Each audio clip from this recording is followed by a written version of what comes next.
Hello, this is Tony Heller from RealClimateScience.com, setting the record straight about climate. The U.S. is experiencing an historically cool and wet period. The meteorological water year begins on October 1st, and the period from October 1st until the present has been the wettest on record in the United States. This map from NOAA shows that almost the entire country has been above normal precipitation since October 1st, much of it far above normal. October to May precipitation in the United States has been increasing since the 19th century, and this year blew away all records. It's also been the coolest on record since October 1st, as I'll show you in the next few graphs. As you can see, more than two-thirds of the United States has been below normal temperature since October 1st, much of it far below normal. The percentage of days above 60 degrees Fahrenheit since October 1st is at a record low this year, far below 1934. And you can see that there's been a pretty steady downward trend ever since then. Same story with 70 degree days. They've been declining since 1934, and this year is a record low. The average daily maximum temperature is also at a record low this year, just below 1899, although this may change as more data comes in from June. And as you can see, afternoon temperatures are down more than 6 degrees since 1934. Not surprisingly, with the cool and wet, the number of forest fires and burn acreage is also at an historic low. According to the National Interagency Fire Center, the number of forest fires has been declining steadily over the last decade, and this year is at a record low. Burn acreage is also at a record low this year. If we go back 90 years, we can see that burn acreage is way down in the United States, by about 80%.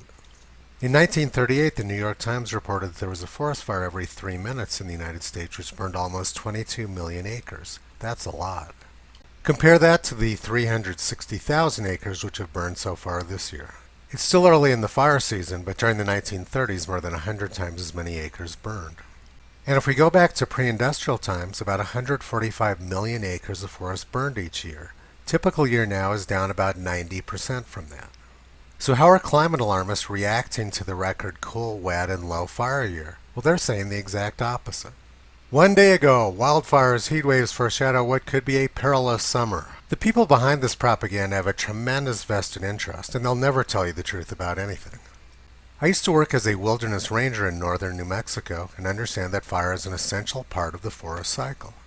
There were massive forest fires in northern New Mexico and southern Colorado in 1890, which led to spectacular aspen groves growing up since then. Here's some video showing the long-term results of those fires.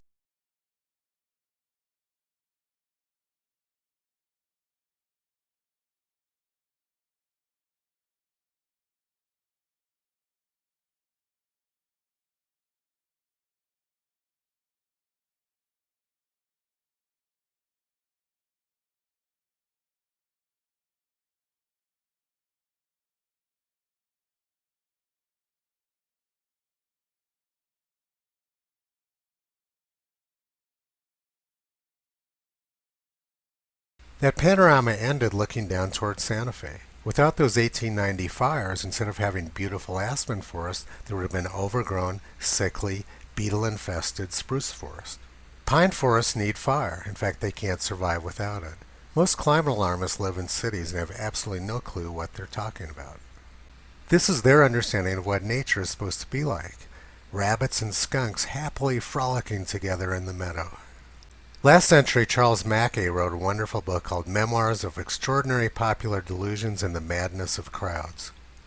Men, it has been well said, think in herds. It will be seen that they go mad in herds while they only recover their senses slowly and one by one. We're seeing a classic case of mass delusion going on right now. But what's a little different about it this time is that people are being driven insane intentionally. Very few people would be concerned about the climate if they weren't being bombarded with a massive barrage of propaganda and misinformation. But ultimately, truth will prevail, and these people will regain their senses. Visit Toto on the web at realclimatescience.com. He's been pulling back the curtain on junk science for a long time.